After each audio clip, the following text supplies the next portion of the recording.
Bonjour à toutes, bonjour à tous. Moi, c'est Dimitri de BookWidgets et aujourd'hui, je vous présente toutes les options au niveau de la mise en page de vos widgets. Donc, toutes les options, toutes les fonctionnalités pour améliorer l'interface, le design que vous voulez de vos exercices numériques. Au programme de ce webinaire, je vais sauter ce premier slide parce qu'entre-temps, je pense que vous connaissez BookWidgets. Donc, au programme pour ce webinaire, tout d'abord, une nouveauté. J'ai le plaisir de vous montrer, de vous annoncer une toute nouvelle fonctionnalité qui est liée à, en tout cas, la mise en page de vos widgets. Donc, ça tombe très bien. C'était pas prévu parce qu'on a programmé ce webinaire l'été dernier, mais ça tombe super bien. Je suis content de pouvoir vous montrer ça aujourd'hui. Puis, je passerai en revue les principales options de design dans BookWidgets et je vais terminer par quelques bonnes pratiques. Et là, vous aurez beaucoup d'exemples d'exercices où on a fait quelque chose d'un peu spécial au niveau de la mise en page. Mais d'abord, donc, cette nouveauté, les quiz structurés. C'est quoi un quiz structuré? En fait, c'est un mélange des modèles que vous connaissez actuellement. Actuellement, on a un quiz, on a une feuille de travail et on a une feuille de travail fractionnée. Ce sont trois widgets qui fonctionnent très bien, mais qui parfois sont un peu rigides. Aujourd'hui, on peut apporter beaucoup plus de flexibilité quand vous allez travailler avec ce type d'exercice. Je vais vous le montrer. Je vais aller sur le site web de BookWidget. Tout ce que je vous montre, je vais le faire aujourd'hui à partir du site web. Mais vous savez que si vous travaillez avec une intégration dans une plateforme numérique comme Smart School, Classroom ou Teams, ça fonctionne tout aussi bien, peut-être encore mieux. En tout cas, vous aurez les mêmes fonctionnalités. Donc tout ce que je vous raconte vaut également au sein de ces plateformes. Je vais par après faire une vidéo plus courte sur base de cette nouveauté. Donc, ce que je vais vous raconter, ça va me servir comme tutoriel. Je vais couper après un petit extrait de ce webinaire. Donc, je vais à nouveau vous souhaiter la bienvenue. Ça va faire un peu bizarre dans ce webinaire, mais c'est juste pour avoir une vidéo séparée par après. Donc voilà. Bonjour et bienvenue dans cette vidéo. Moi, c'est Dimitri de BookWidgets et j'ai le plaisir de vous annoncer une nouveauté au niveau de nos modèles de widgets les plus utilisés. Pour ceux qui ne connaissent pas encore BookWidgets, c'est un outil qui permet de créer plus de 40 modèles d'exercices et les trois les plus utilisés, ce sont le quiz, la feuille de travail et la feuille de travail fractionnée. Je vais très vite vous montrer un exemple de chacun de ces modèles. Dans le quiz, vous avez une page d'accueil et puis avec la flèche en bas à droite, l'élève va à la question suivante. Donc il peut y avoir des QCM, des questions avec des images, des questions ouvertes et ainsi de suite, mais toujours une question par page et l'élève va cliquer sur la flèche en bas pour passer à la question suivante ou éventuellement à la question précédente. Dans la feuille de travail, on va retrouver les mêmes types de questions, mais la présentation est différente ici. Les questions se trouvent les unes sous les autres. Et donc l'élève va scroller, va défiler vers le bas pour retrouver à chaque fois le ou les questions suivantes.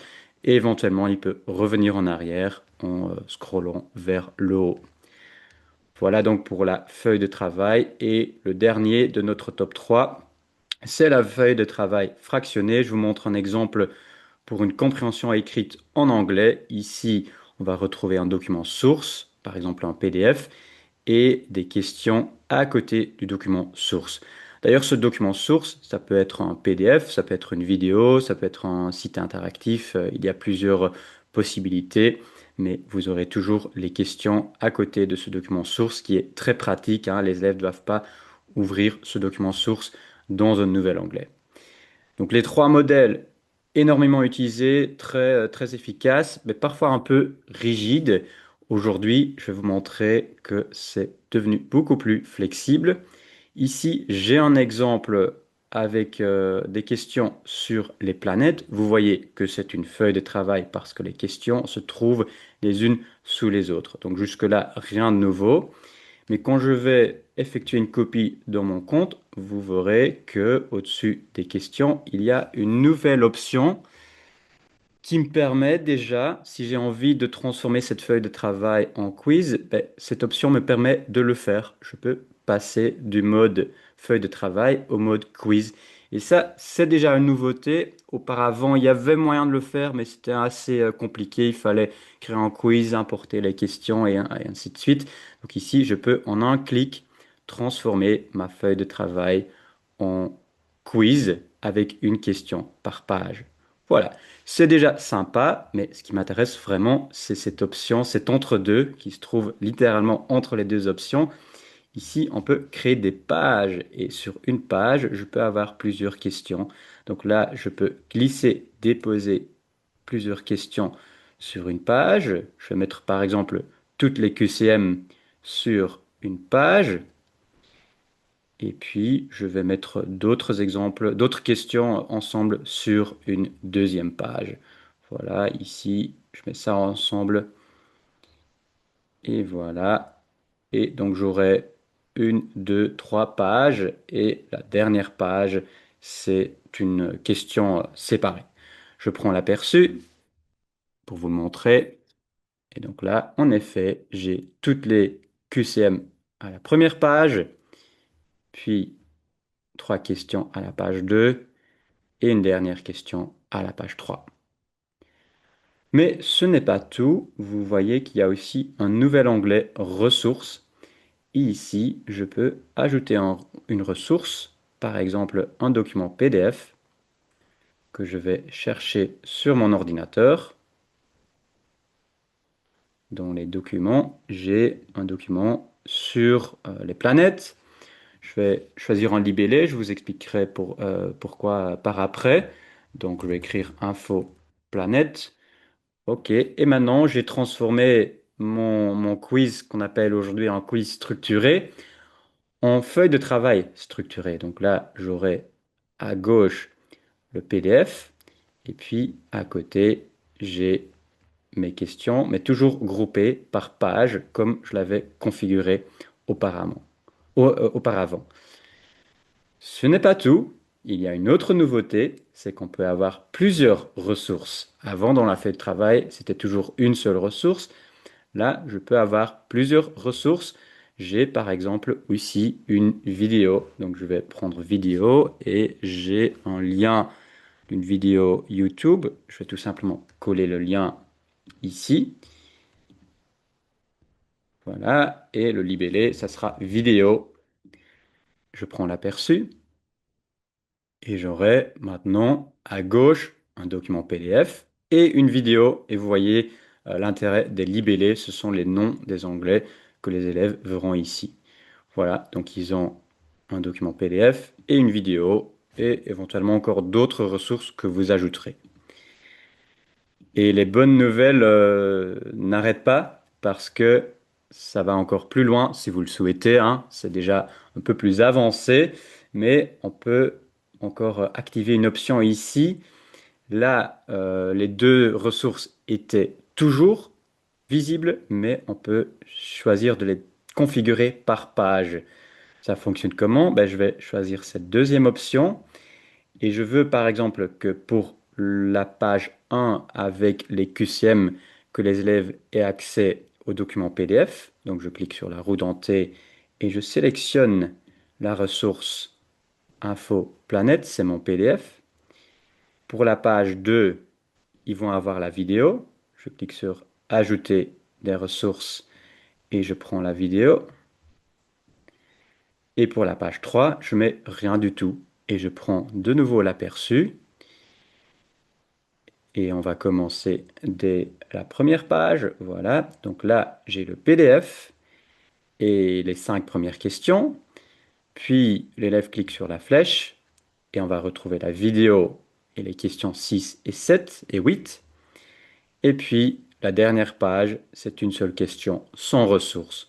Voilà, je pense que là, vous commencez déjà à vous imaginer les possibilités. Je pense qu'elles sont infinies, mais que c'est une façon de bien structurer les ressources, les questions, de mettre ensemble les choses qui vont ensemble Et j'espère que ça va vous aider et que ça va surtout aussi aider les élèves. Donc voilà, n'hésitez pas à nous partager votre feedback et merci d'avoir regardé ce tutoriel. Le tutoriel est arrêté, est terminé, mais je ne vais pas encore terminer le webinaire, bien sûr. Je vois une question inversement, ça fonctionne aussi, hein. Du quiz, on peut faire une feuille de travail. Je peux très vite vous le montrer. J'ai ici mon quiz sur les grenouilles. Je vais en faire une copie. Voilà, vous voyez que c'est le mode quiz et je vais transformer ça en feuille de travail et je prends l'aperçu. Et voilà, j'ai un exemple d'une feuille de travail où toutes les questions se trouvent les unes sous les autres. Voilà, donc pour la nouveauté. Sinon, voilà, ce qu'on va vous montrer aujourd'hui, c'est plus le côté design. Ici, vous avez déjà un bel exemple. Vous voyez un quiz où aujourd'hui, ou maintenant, c'est devenu une feuille de travail avec une image d'arrière-plan. Je vais un peu revenir en arrière sur mes slides pour ne rien oublier. Quelles sont les options de design dans beaucoup de Jets? Je vais vous parler des options que vous trouverez sous aperçu.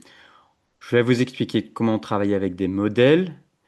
Puis on va parler des images, parce que là aussi, il y a quelques nouveautés et quelques options qui sont parfois un peu cachées. Donc je vais vous expliquer tout ça. Et puis l'option passer en texte enrichi qui donne aussi plusieurs possibilités. Options sous aperçu, voilà, pour tous les types de questions. Dans un widget, vous trouverez les options via aperçu design. Je vais vous montrer. En parlant de design, je pense qu'il y a un petit problème ici avec ma présentation. Donc, je vais prendre un autre lien. Et voilà, ici, c'est mieux. Euh, Donc là, je voulais ouvrir cet exemple. Vous aurez comme toujours les slides et comme toujours, il y a des liens, surtout quand vous voyez cette icône du lien, il y a des liens vers des exemples dans la présentation. Et voilà, c'était un peu bizarre, mais là, je retrouve ce que je cherchais. Ici encore, un exemple d'une feuille de travail, mais ici, il n'y a pas grand-chose qui a été fait jusque-là au niveau de la mise en page, au niveau du design de mon widget. Je vais en faire une copie pour vous montrer. Et le design, comme je viens de le lire sur le slide, on va retrouver toutes les options de design en cliquant sur Aperçu. Et puis, vous avez en haut à droite le mot design. Et comme je disais, il n'y a pas encore grand-chose qui a été fait pour cet exemple. Il y a juste le thème, la couleur qui a été définie par défaut, c'est bleu. Ici, on a opté pour le vert, hein. Je peux le mettre en bleu. Ça ne va pas changer grand-chose, mais le titre, par exemple, sera en bleu et les bordures de certains champs également. Là, je suis en mode arrière-plan clair. Je peux passer en mode arrière-plan foncé et là, la couleur choisie va être beaucoup plus visible. Donc là, BookWidget sait que c'est un arrière-plan foncé, donc il doit mettre le texte en blanc. Et là, vous avez choisi une couleur, vous pouvez la changer. Ceci, c'est déjà intéressant parce que si vous vous baladez en classe et vous regardez les écrans des élèves, vous allez tout de suite voir quand les élèves sont sur ChatGPT, sur Wikipédia ou sur un autre site parce qu'il y a peu de sites qui ont une telle couleur d'arrière-plan. Donc c'est déjà une possibilité. Et puis, on peut choisir une image d'arrière-plan ici. Et comme toujours, on va encore parler des images par après, mais vous avez plusieurs possibilités. Et j'ai cette option, trouver une image en ligne avec la banque d'images intégrée. Et je vais chercher des images pour rester dans le thème de mon exercice, des images d'animaux. Et par exemple, cette image-là me paraît sympa. On va regarder ce que ça fait. Et à première vue, c'est pas mal. Euh, Petite astuce, quand je ferme cet onglet design, je vois ce que ça donne pour les élèves.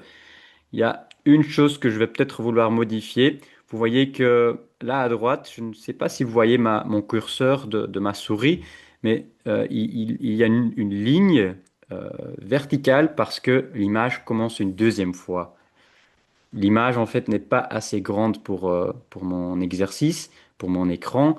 Donc, quand je choisis une image d'arrière-plan, je prends souvent couvrir toute la zone.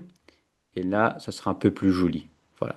Donc, jusqu'ici, ça va. Mais quand on va scroller, vous allez voir le problème au niveau de la lisibilité. Ce n'est pas toujours parfait, hein, c'est pas toujours top. Donc, c'est une grande remarque pour l'ensemble du webinaire.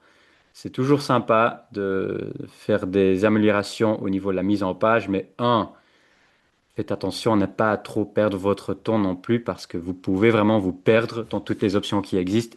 Et deux, attention au niveau de la lisibilité et voilà, parfois trop d'animation, trop d'images, ça va attirer l'attention des élèves, mais pas sur le contenu. Donc voilà, faites attention à ça. Un exemple qui marche mieux, quand je vais chercher, trouver image en ligne, et je vais chercher une image d'un tableau euh, noir, euh, en anglais. Voilà, je vais trouver, je vais prendre celui-là. Là, j'ai une nuance de couleur pour l'ensemble de l'exercice, pour l'ensemble de l'image. Et donc là, ça fonctionne bien, même si c'est un peu foncé dans cet exemple, ça fait très noir, mais là, vous voyez que c'est déjà plus lisible. J'ai pas de problème de texte blanc qui apparaît sur une image et qui serait moins lisible. Donc voilà, c'est déjà quelques pistes. Et puis, vous voyez que j'ai énormément d'options ici que peut-être vous n'avez pas, parce que ça dépend de votre licence. Il faut être dans une licence de groupe pour avoir toutes ces options-ci. Ce que je viens de montrer, là, normalement, tout le monde l'a, mais ce qui vient après, ça va plus loin. Et ça va très loin. Encore une fois, on peut se perdre. Donc voilà, faites attention de ne pas aller trop loin non plus, mais on peut vraiment tout changer. Mais c'est parfois un peu compliqué de comprendre ce que chacune des options signifie, et parfois on parle même de types de questions que vous n'utilisez peut-être pas dans cet exemple.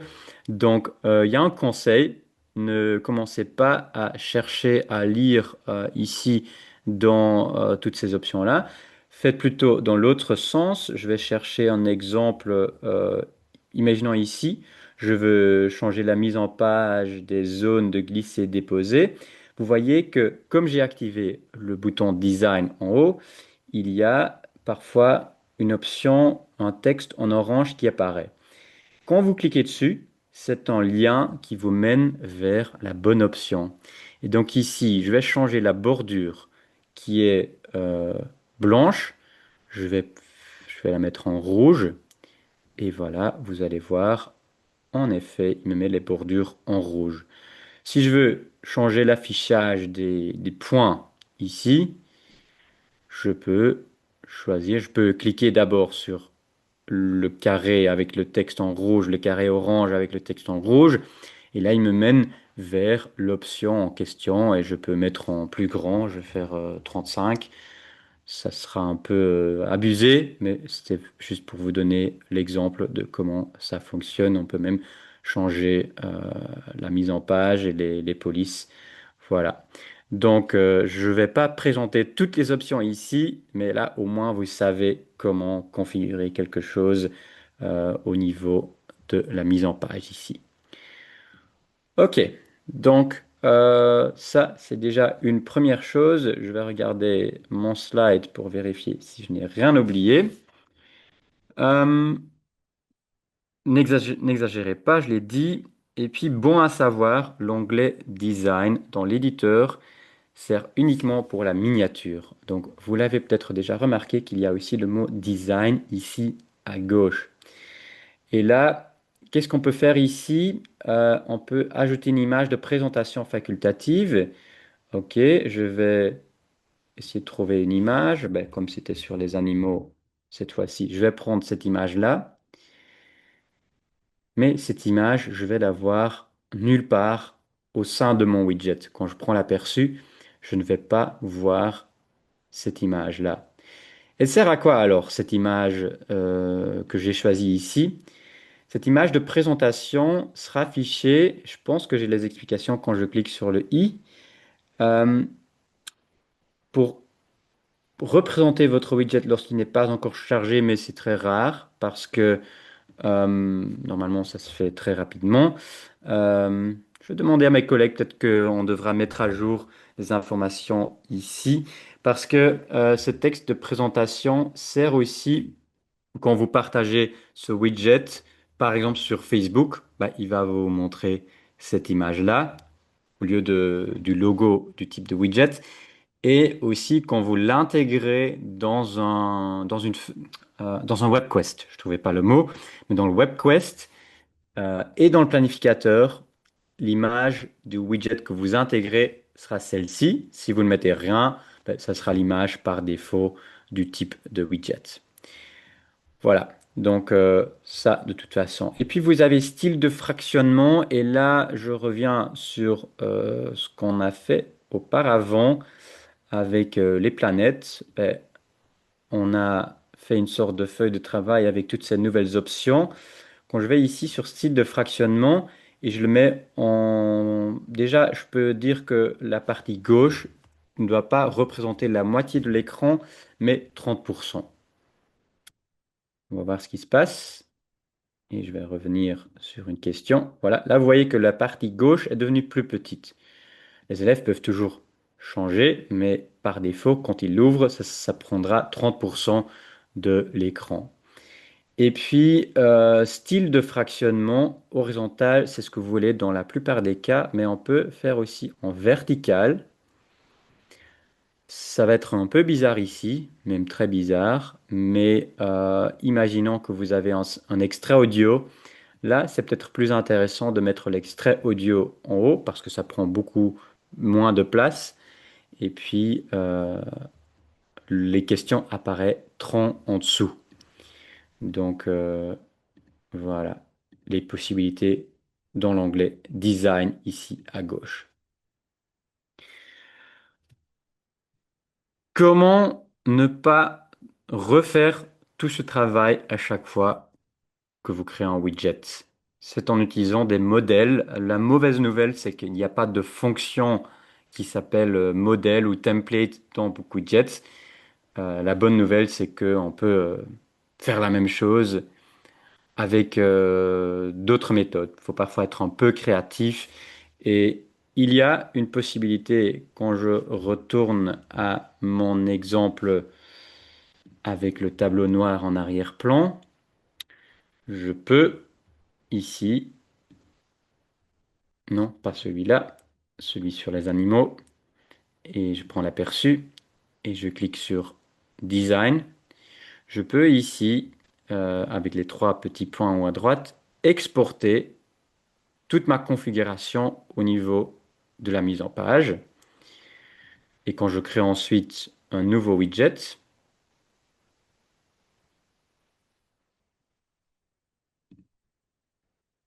et je prends par exemple une feuille de travail, et je prends l'aperçu.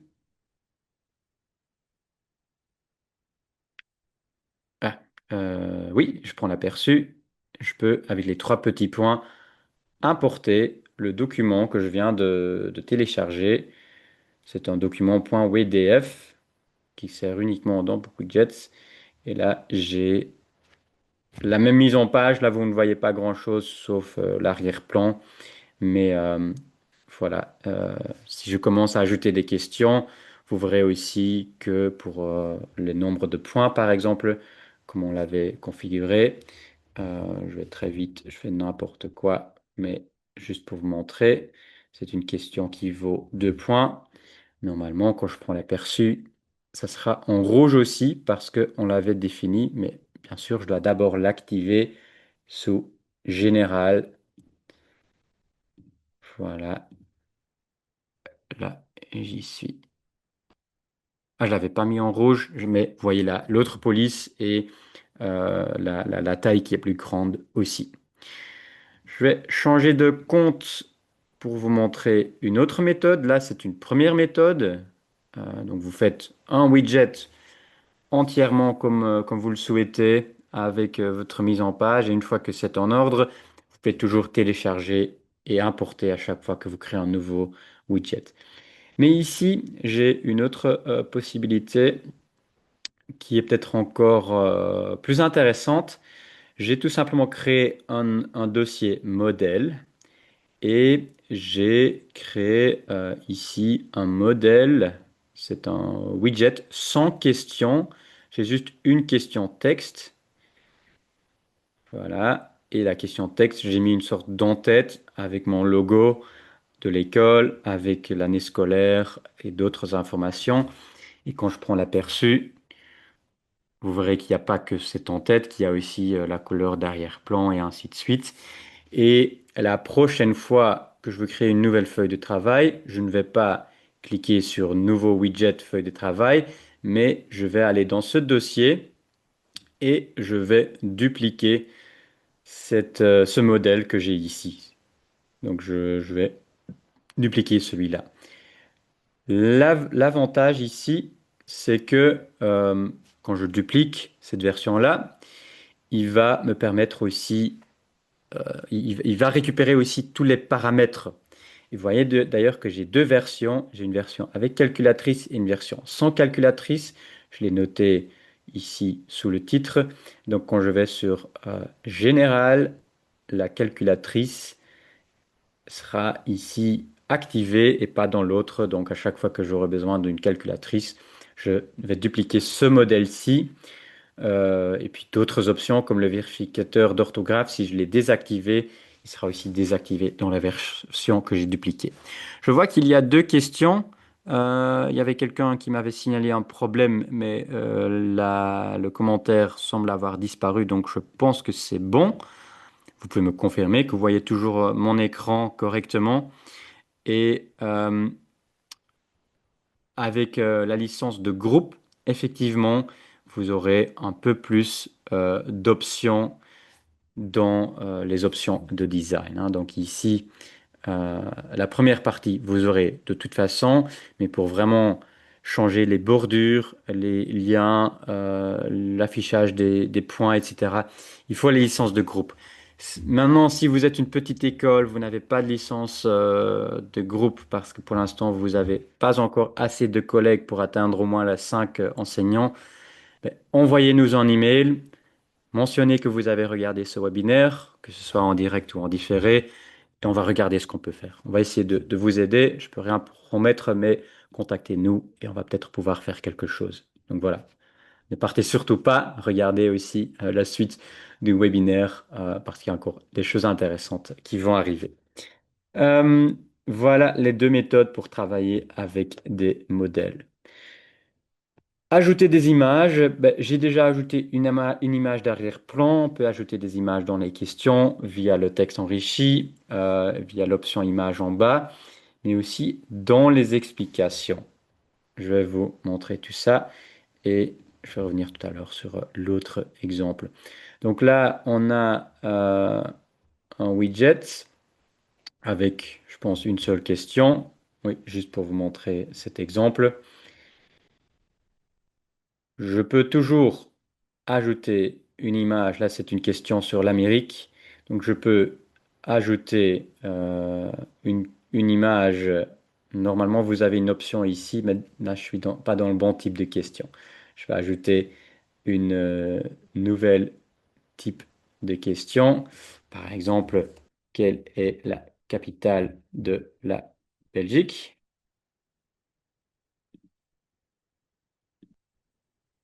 Voilà, question toute simple. Je peux ajouter une image ici. Voilà, je peux, et j'ai toujours plusieurs possibilités. Sélectionner une image récente, c'est nouveau.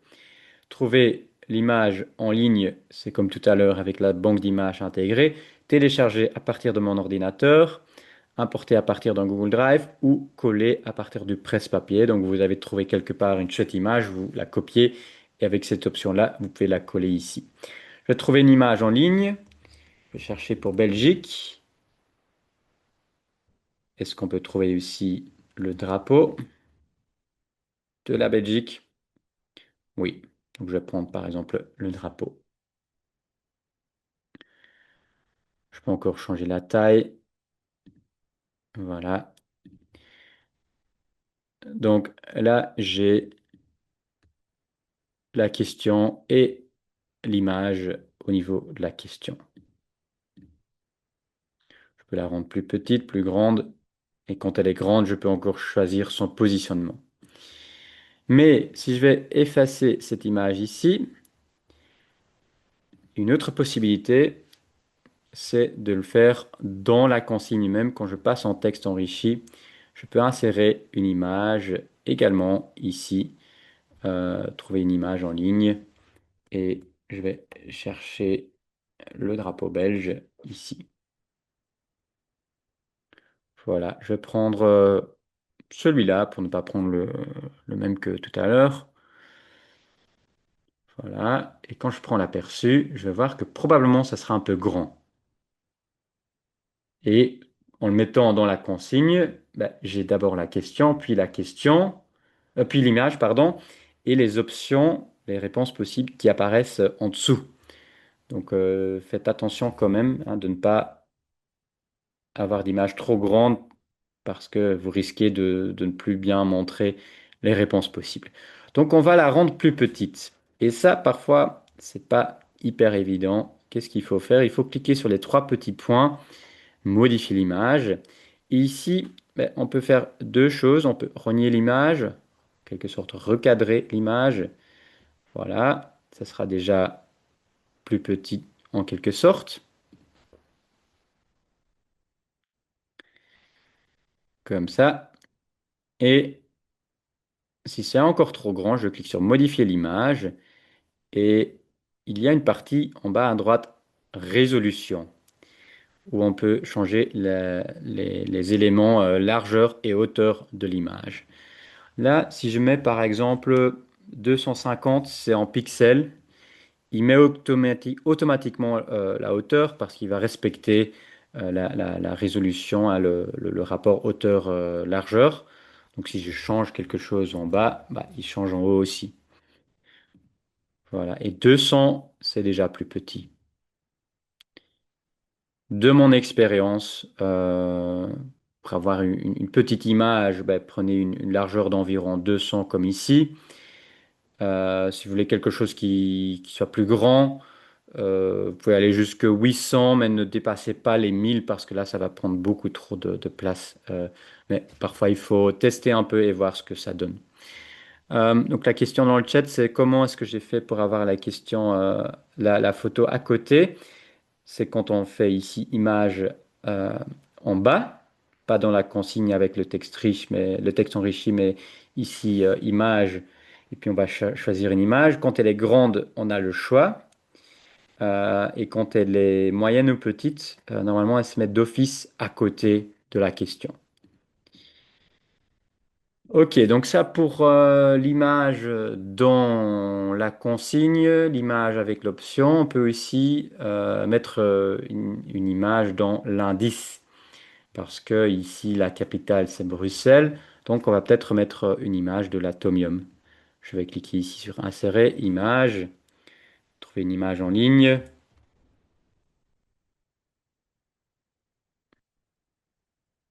et je prends une photo de l'atomium, qui à nouveau peut-être est un peu grande, on peut changer comme avant, je ne vais plus le faire ici. Et quand l'élève clique sur l'indice, il va voir l'image. On ne va pas lui dire ça commence par un B, mais on va lui montrer une photo de l'atomium. Et puis on peut aussi ajouter une image dans les explications, et c'est ça qu'on a fait dans cet exemple. Et on l'a fait ici parce que c'est une question tableau blanc où l'élève va faire des annotations avec les outils qu'il a à disposition. Et c'est une question qu'il faut corriger manuellement, mais pour quand même donner aux élèves une sorte de feedback au moment où il va envoyer, ben, on a ajouté dans explication une image qui lui montre la solution de ce qu'il aurait dû indiquer. Parce que la consigne, c'était tracer la frontière entre les États-Unis et le Canada en vert, et ainsi de suite. Donc, voilà. Comment ça se présente? Ben, quand l'élève a terminé l'exercice, ben, ici c'est la première question, hein, donc là on ne va pas tout de suite.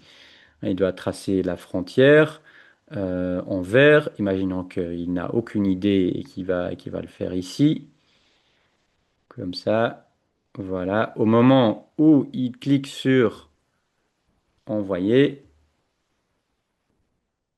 il pourra regarder son, sa réponse et puis il verra la réponse attendue dans la partie explication. Voilà. Donc très utile pour ce type de questions.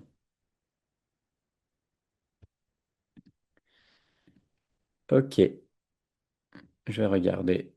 Euh, j'ai parlé des deux modifications. On va parler encore de l'image d'arrière-plan ici. Je vois qu'il y a une question ici sur cela.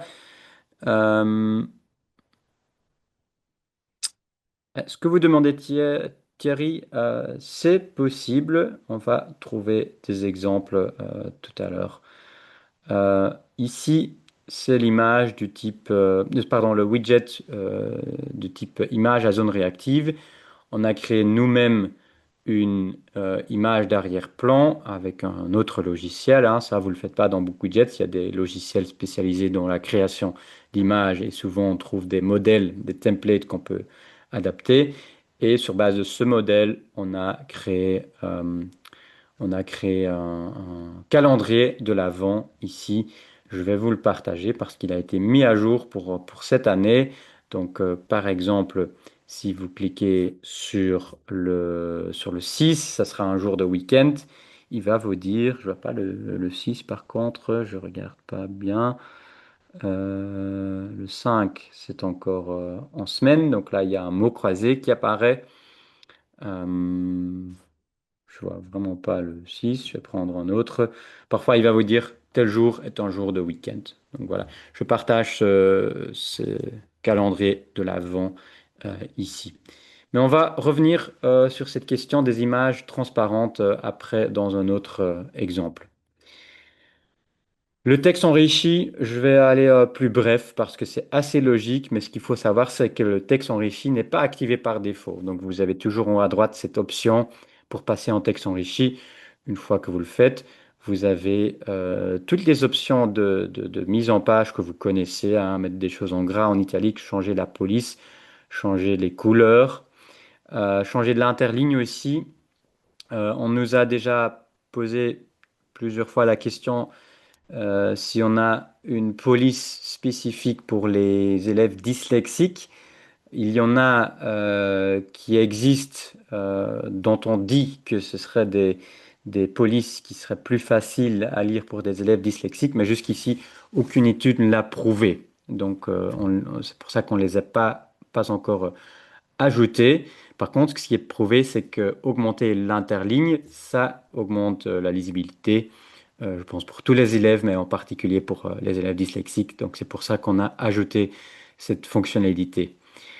Si jamais il y a la police Monaco qui existe, qui est disponible dans beaucoup de jets et dans lequel le A, le cercle du A est plus grand, c'est parfois ce qu'on cherche parce que on dirait que ce serait mieux pour les élèves dyslexiques, mais je parle au conditionnel. Bonne pratique, ici je vais vous montrer beaucoup d'exemples d'exercices faits avec BookWidgets, avec une mise en page un peu particulière. On a trouvé et rassemblé de beaux exemples avec des options un peu plus avancées. Donc voilà, je vais vous montrer de bonnes pratiques. Je vais aussi parler de logiciels externes, de chartes graphiques de l'école qu'on peut utiliser en utilisant les modèles notamment chouette image d'arrière-plan et éventuellement générer des images avec l'IA. Mais c'est la première partie qui va prendre le plus de temps. Et je vais respecter le timing du webinaire parce que votre temps est précieux. Si par moment je vais un peu vite, sachez que vous aurez la présentation, vous pourrez regarder tranquillement tous les exemples parce que vous aurez les liens et vous aurez toujours le lien de l'enseignant qui permet de faire une copie dans votre compte. Mais on va regarder ici le premier exemple et ici les exemples sont par type de question. Et les questions ici, c'est l'image à annoter. Typiquement, cette question est utilisée quand on a une carte d'Europe, par exemple, et on va demander aux élèves de nommer certains pays, certaines villes. On va utiliser ce type d'image, mais ici, vous voyez, ce type de question, mais ici, vous voyez que c'est totalement différent et que là, on a une image d'arrière-plan et sur cette image, il y a les champs à compléter librement parce que ce sont des réponses personnelles de l'élève. L'idée de cet exercice, c'est à la fin du cours de noter les choses qui lui viennent à l'esprit quand il pense au cours qu'il a eu ou quand il pense à un certain thème. Donc voilà, je vais écrire écologie, émission et ainsi de suite.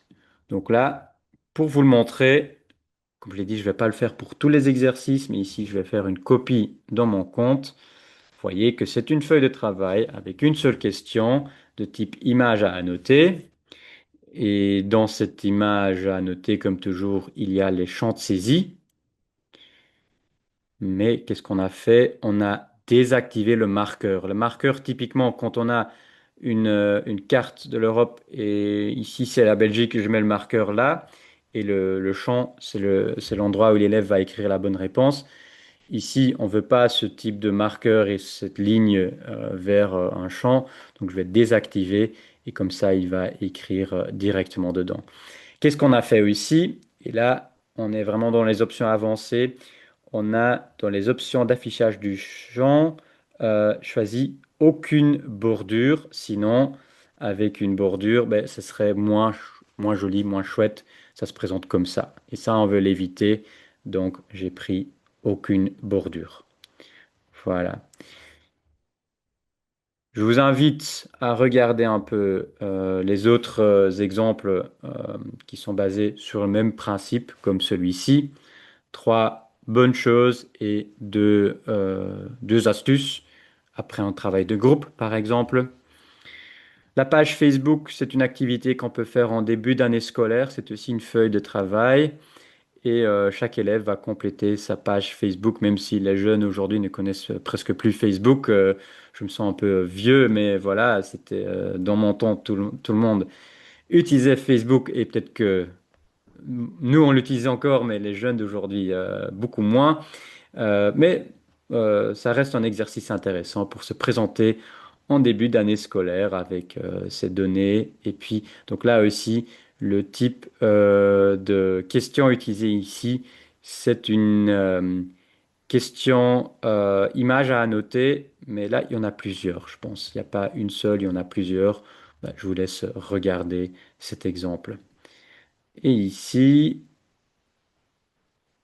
oui, encore un autre exemple où on a une sorte de schéma et les élèves vont compléter le schéma. Ça reste le type de question image à annoter. Astuce importante quand vous utilisez ce type de question. Vous voyez déjà en quelque sorte le problème que je voulais vous montrer ici. Parce que j'ai trouvé une image sur Internet qui était chouette, mais sur cette image, il y avait déjà les bonnes réponses. Et donc j'ai mis mon champ au-dessus, mes champs, pardon, au-dessus des bonnes réponses, en tout cas certaines bonnes réponses, et je demande aux élèves de compléter. Donc par exemple ici, c'est bedroom et living room. Ça, c'est l'idée de l'exercice. Mais mon écran que j'utilisais au moment de la création avait une autre résolution. Donc vous voyez déjà en quelque sorte le problème ici. Et le problème est encore plus grave quand on demande aux élèves de faire cet exercice ou quand ils le font spontanément sur un smartphone. Parce que qu'est-ce qui va se passer? Et vous pouvez toujours vérifier dans cet aperçu, vous avez une petite icône d'un smartphone et si vous cliquez sur le petit écran, vous voyez à quoi ça ressemble pour les élèves sur un smartphone. Ben, BookWidget va automatiquement s'adapter à la taille de l'écran, ce qui est souvent une bonne chose. Mais ici, voilà, l'exercice devient alors très facile parce que les élèves voient les bonnes réponses qui sont plus masquées. Et donc, il sait que le 1, la bonne réponse c'est EDEC, EDEC, etc. Donc, qu'est-ce qu'on va faire au niveau de la configuration? Déjà, je vais corriger ma petite erreur ici. Je vais mettre le champ bien au-dessus, comme ça. Voilà. Et puis, je retourne dans ces options un peu plus avancées que je vous ai montré déjà juste avant, parce qu'ici, je coche l'option champ de présentation et je prends aperçu. Et je vais de nouveau prendre le mode smartphone. Voilà. Et la bonne réponse, c'est parce que j'ai déjà joué un peu avec. Hein. Voilà. Et là, elle ne s'affiche plus. Smartphone, petit écran. Et là, voilà, les élèves doivent noter la bonne réponse et on va mettre des champs blancs au-dessus pour ne pas afficher la bonne réponse. Donc ça, c'est bien sûr intéressant quand on fait ce genre d'exercice. Autre type de question, ici, glisser, déposer du texte. Vous allez me dire du texte, oui, parce que les images que vous voyez, ce sont des emojis. Donc, c'est considéré comme du texte, mais c'est très facile pour voilà, faire quelque chose de très visuel. Les élèves adorent les emojis, donc on peut facilement le faire. D'ailleurs, ici, j'ai l'image à annoter et on me pose souvent la question, OK, je veux faire l'image à annoter, mais est-ce que je peux faire cette image à annoter et donner les mots à compléter aux élèves? Oui, c'est possible. Vous pouvez donner tout simplement les mots dans la consigne. Vous les écrivez et c'est toujours aux élèves de les écrire au bon endroit. Et ça reste le type de question image à annoter. Ah, je vois que j'ai une faute de frappe, tup, ça doit être type. Ici, c'est toujours une image à annoter, mais avec des menus déroulants. Et ici, par contre, c'est glisser-déposer du texte sur l'image. Ça demande un peu plus de configuration, mais voilà, là, c'est vraiment interactif. Les élèves ne doivent pas écrire eux-mêmes, ils peuvent glisser-déposer. Ce désavantage, c'est que parfois, ici, ils vont voir que œil, c'est un mot plus court. Donc, ça sera la bonne réponse parce que ce mot-là, il n'y a pas assez d'espace. Donc, parfois, il faut rendre les champs un peu plus grands pour l'avoir correctement, ou en tout cas pour ne pas donner les bonnes réponses aux élèves. Euh, Autres exemples sur le glisser-déposer des images, les phases de la Lune, compter jusqu'à 10, glisser-déposer les images avec une image d'arrière-plan hein, pour les bonnes réponses.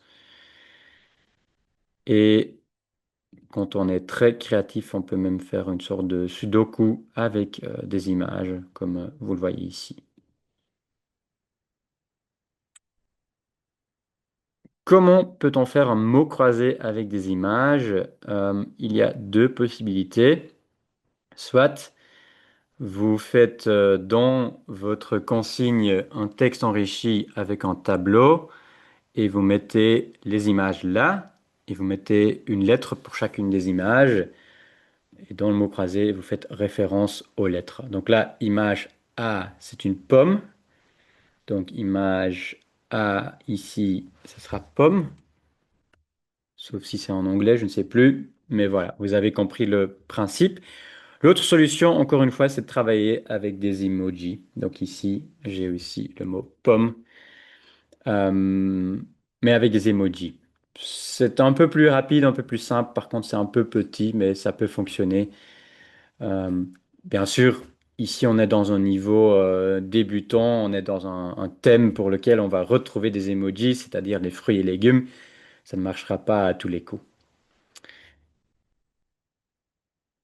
Dans les types de questions comme l'image à annoter, vous pouvez aussi créer des menus déroulants, vous l'avez déjà vu. Ça se fait comme ça. Vous mettez select, deux points, la bonne réponse, et puis des dièses, et puis les distracteurs. Et vous pouvez agrandir le champ texte en copiant, collant ce que vous voyez ici. Donc texte en anglais, et puis width, ça veut dire largeur, et vous mettez un nombre de pixels, deux points, et puis la bonne réponse. Je vais vous montrer dans quel contexte ça peut être utile. Donc là, j'ai un texte à trous normal, où on n'a rien changé. Sachez que si l'élève doit écrire un très long mot, que le champ de toute façon va s'adapter.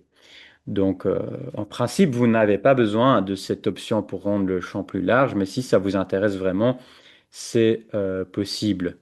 Je vais vous montrer un exemple ici. Vrai ou faux, et si c'est faux, corrigez. Donc là, l'élève peut dire vrai ou faux. Et si c'est faux, il va pouvoir écrire un texte ici. Et comme on a prévu un champ plus large, ben, ça l'invite à écrire un texte plus long. Je reviens aussi sur cet exemple précédent parce que c'est intéressant aussi. On nous pose parfois aussi la question, est-ce que je peux faire un tableau avec des images dans le tableau? Ce n'est pas possible dans la question tableau. C'est possible par contre dans le texte à trous où vous pouvez, avec le texte enrichi, créer un tableau, mettre des images dans le tableau et mettre les champs à compléter en dessous. Donc voilà encore un autre, euh, un autre exemple. Voilà. Je sais que c'est beaucoup, donc n'hésitez pas à regarder tranquillement par après les exemples dans les slides. Ici, quelques autres exemples, une charte graphique. C'est un exemple de ma collègue Lucie avec une en-tête et puis en dessous les questions avec une certaine mise en page. On a paramétré une couleur. Voilà, comme je l'ai expliqué, on peut la prochaine fois, quand on crée un widget, dupliquer celui-ci au lieu de créer un nouveau et on garde toute la mise en page. Euh, on peut ici utiliser, ici, on parle de la question texte, j'ai oublié de le préciser. Donc, quand vous ajoutez une nouvelle question, la toute première dans la liste, c'est la question texte, qui n'est pas une vraie question, mais qui vous permet de créer, par exemple, cette en-tête, qui vous permet aussi de créer des instructions, même si aujourd'hui il y a aussi l'option, dans l'onglet général, vous trouverez l'option instruction qui apparaîtra dans une fenêtre pop-up au moment où l'élève ouvre l'exercice. Mais sinon, vous avez des instructions que vous pouvez insérer avec une question texte comme ici. Là, c'est un quiz vidéo, donc on a mis une question texte tout au début où on peut leur donner des instructions avec même une image et puis les élèves vont regarder la vidéo et faire l'exercice. L'exemple 3, c'est juste un exemple où il y a des ressources externes et des bouts d'informations au sein de la feuille de travail. Un exercice sur les abeilles avec beaucoup d'infos. Donc là aussi, la question texte va être intéressante. Et puis pour terminer de façon ludique, on peut insérer des GIFs ou des petites vidéos sympas. Je vous invite à regarder par après cet exemple. Question tableau, j'en ai pas parlé, il n'y a pas de limite. S'il y a une limite, on ne peut pas insérer des images, mais sinon, on peut quand même faire beaucoup de choses très avancées. Sachez que ça peut quand même prendre du temps, hein, donc attention, c'est chouette de faire ce genre de choses. On peut même faire des sudoku, mais ne vous perdez pas dedans non plus, hein, Mais ici, un très chouette exemple, j'ai été prof de langue, donc j'adore ce genre de tableau avec des mots connecteurs pour exprimer cause, conséquence, pour ajouter des idées dans ses pensées. Et on va demander aux élèves en dessous de faire une phrase avec à chaque fois un des éléments, un des mots connecteurs présentés juste au-dessus. Euh, oui, ça c'est bon à savoir. Je vais créer un nouvel exercice. J'ai déjà ouvert plein d'onglets. Donc je vais le faire ici. Dans la question tableau, je vais faire une feuille de travail avec une question tableau. Et je vais donner un très bête exemple. Je veux que les élèves donnent la capitale des pays que je vais leur donner. Et très souvent, quand je donne une formation, on me pose la question, comment est-ce que je peux changer l'entête de A et de B? Ben, on ne peut pas parce que c'est des champs qui ne seront pas visibles, les A et les B. Donc votre en-tête, vous l'écrivez dans la ligne A et B. Ici, je vais écrire pays et là, je vais écrire capitale. Et puis, je mets par exemple Belgique et la capitale, c'est Bruxelles. Puis France et Paris, Pays-Bas, Amsterdam et Allemagne et Berlin. Vous avez compris le principe. Je ne vais pas remplir les deux dernières lignes. Voilà, je les supprime. OK. Alors maintenant, comment faire l'entête? Déjà, je peux changer la mise en page, hein. Je vais mettre en gras les deux ici et je peux les mettre au milieu et changer la mise en page des cellules et ainsi de suite. Je ne vais pas aller dans les détails, mais on peut faire plein de choses. Ce qui sera important aussi, c'est de sélectionner le bon type de cellule. Pour toutes les cellules où les élèves ne sont pas censés changer des choses, on va mettre sur euh, lecture seule. Voilà. Ici, je fais tout ça cellule par cellule. Et c'est un peu embêtant parce que c'est beaucoup de clics. On peut sélectionner plusieurs cellules à la fois. Je clique sur la première cellule de la colonne A. Je clique sur la touche Shift sur mon clavier. Je clique toujours, je garde enfoncé la touche Shift et je clique sur la dernière cellule de la colonne. Et là, je vais pouvoir choisir lecture seule pour l'ensemble de cette colonne. Et là, je vais écrire ou choisir plutôt saisie vérifiée. Ça veut dire qu'il y aura une correction sur base des bonnes réponses que j'ai créées, mais les élèves ne verront pas ici. Voilà donc comment créer un tableau avec cette astuce de sélectionner plusieurs éléments, plusieurs cellules à la fois. Euh, on peut sélectionner toutes les cellules pour changer la police et on peut également créer des menus déroulants ici. Le tableau blanc, euh, et là, on va revenir sur la question qui a été posée dans le chat avec des images transparentes. J'ai ici un exemple avec une image d'arrière-plan. Voilà, les élèves doivent faire les calculs et tout ce qui vaut 7 sera en bleu, tout ce qui vaut 8 sera en brun, tout ce qui vaut 2 en orange et ainsi de suite, hein. Donc ils vont choisir la couleur. Voilà. Et indiquer certaines choses, je vais mettre en plus gras. Ils peuvent faire le dessin et ajouter les couleurs ici. Ah, je me suis trompé. Ça aurait dû être jaune. Je me suis trompé, donc je peux revenir en arrière. C'est nous qui avons ajouté cette image d'arrière-plan dans ce tableau blanc ou cette question de tableau blanc. On peut proposer aux élèves d'ajouter eux-mêmes des images. Ça a été fait ici. Il y a l'icône du caméra. C'est une option au niveau du tableau blanc. Donc les élèves peuvent cliquer sur la caméra et télécharger une image, ou même si c'est sur un smartphone ou une tablette, ils peuvent prendre la photo directement. On peut travailler avec des autocollants. C'est également une option qui existe dans les configurations, hein, quand il faut configurer cette question ou ce widget. Donc là, ils vont faire les bulles parce que c'est une BD. Ils peuvent les rendre plus grands aussi et les déplacer ensuite. Donc voilà. Et puis, pour les questions, pour les images transparentes ou partiellement transparentes, il y a une option spécifique. Vous allez le voir ici. Donc là, l'idée, c'est que les élèves vont faire la couverture du livre et ils peuvent faire des dessins sur, je vais encore mettre en plus grand, plus large, voilà. Ils peuvent faire un dessin sur l'image, sur la partie blanche de l'image, mais pas à côté. Je peux essayer, je ne sais pas si vous voyez ma souris, mais quand je passe en dehors de la partie blanche, ça ne s'affiche plus. Et même si je vais ajouter une image, je pourrais la mettre dans la partie blanche, mais pas en dehors. C'est parce qu'on a travaillé avec une image qui est partiellement transparente. Les zones euh, blanches sont transparentes. Je vais regarder ici, j'ai pas le lien de l'enseignant. Je pense que c'est pareil dans cet exemple-ci. Oui, c'est pareil. Et là, j'ai euh, le lien de l'enseignant, donc je peux vous le montrer. Il y a l'option ici, image au-dessus. Voilà.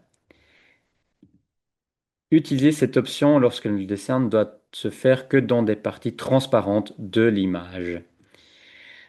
Donc c'est le cas ici, parce que notre image source a des parties transparentes. Si ce n'est pas le cas et vous activez cette option, vous allez remarquer que les élèves pourront rien dessiner parce que le système va considérer que voilà, c'est une image transparente et tout ce que les élèves écrivent sera sous l'image. L'image va se mettre au-dessus, comme l'option le dit, et donc ça ne va pas fonctionner. Donc faites attention uniquement si vous avez des images avec des parties transparentes. Voilà le principal au niveau des exemples. Quelques ressources externes ici pour des icônes et des formes. Il y a une banque d'images, banque d'icônes qui s'appelle The Noun Project. On l'utilise nous chez beaucoup de Jets beaucoup quand on fait par exemple des articles de blog ou des widgets particuliers. Je vais regarder ici. Donc cet exemple, cette image, c'est bien possible que ça vienne soit du Noun Project, soit c'était une template dans Canva. Je pense qu'ici, avec les autocollants, là, ce sont des icônes qu'on a pris du Noun Project. Vérifiez toujours les droits d'auteur, s'il faut une certaine licence et ainsi de suite. Mais voilà, c'est intéressant, c'est sympa. Là encore un autre exemple d'un modèle qui a été trouvé, je pense, sur Canva. Pour les en-têtes, on en a déjà parlé, donc je me répète. L'exemple ici, le deuxième exemple, c'est du GO, le Gemeenschapsonderwijs. C'est un réseau d'écoles en Flandre qui a sa propre charte graphique et donc ils ont développé des webquests sur ce modèle. C'est intéressant à regarder. Image à utiliser gratuitement, c'est une stagiaire qui a travaillé chez nous il y a quelques années, qui a développé ces modèles que vous pouvez trouver dans un article de blog, vous avez le lien ici. Voilà, il y en a encore d'autres, même en français pour des cours de français et en allemand, en anglais. Et puis, bah, je vous raconte rien de nouveau, je pense. Aujourd'hui, on peut faire plein de choses avec de l'IA.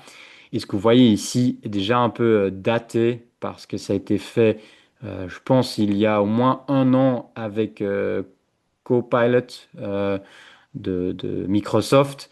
Aujourd'hui, il y a de nouvelles versions, il y a de nouveaux modèles qui sont encore mieux pour ce genre d'exercice parce que si on va regarder bien ici, on va découvrir que le texte parfois est encore du n'importe quoi. Quand on regarde le dernier exemple, il y a même des lettres qui n'existent pas.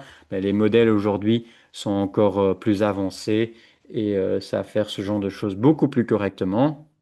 Et pour quand même donner un exemple, là ici, les éléments les plus importants du cours, ben, les élèves peuvent les noter à la fin du cours avec une image d'arrière-plan. Encore une fois, attention parce que ici c'est une image qui demande beaucoup d'attention, mais peut-être un peu trop parce qu'il y a tellement d'éléments. Parfois, je pense que les élèves ont aussi besoin d'un peu de repos visuel aussi. Mais voilà, on peut faire plein de choses, on peut adapter son prompt. On a même des exemples de prompts ici dans les slides que vous pouvez utiliser comme source d'inspiration. Juste encore un exemple que je voulais vous montrer, que ma collègue Lucie a développé. Ça existe aussi en anglais. Je pense que là, c'est la version néerlandophone. C'est un modèle. Donc on doit démarrer ici, puis on va ajouter une introduction, et là on va ajouter les liens vers les différents widgets. Mais là, c'est pas un exemple prêt à l'emploi, c'est juste pour montrer comment ça pourrait fonctionner. Voilà, j'ai fait le tour. Merci d'avoir regardé ce webinaire. Vous avez quelques liens supplémentaires comme toujours Si vous avez des questions, des remarques, n'hésitez pas à nous envoyer un mail. Le lien vers nos webinaires suivants et tous les webinaires enregistrés. Actuellement, il n'y a pas encore de prochain webinaire annoncé, mais ça sera fait très bientôt. On est en train de faire le programme et on va le publier très bientôt. Donc tous les webinaires de janvier à juin 2026 seront bientôt publiés. Vous avez les tutoriels, le Knowledge Base, le groupe Facebook francophone et notre blog. Donc voilà, merci d'avoir suivi. Désolé d'avoir dépassé légèrement le temps. C'est à cause de la nouveauté, mais je voulais absolument l'inclure.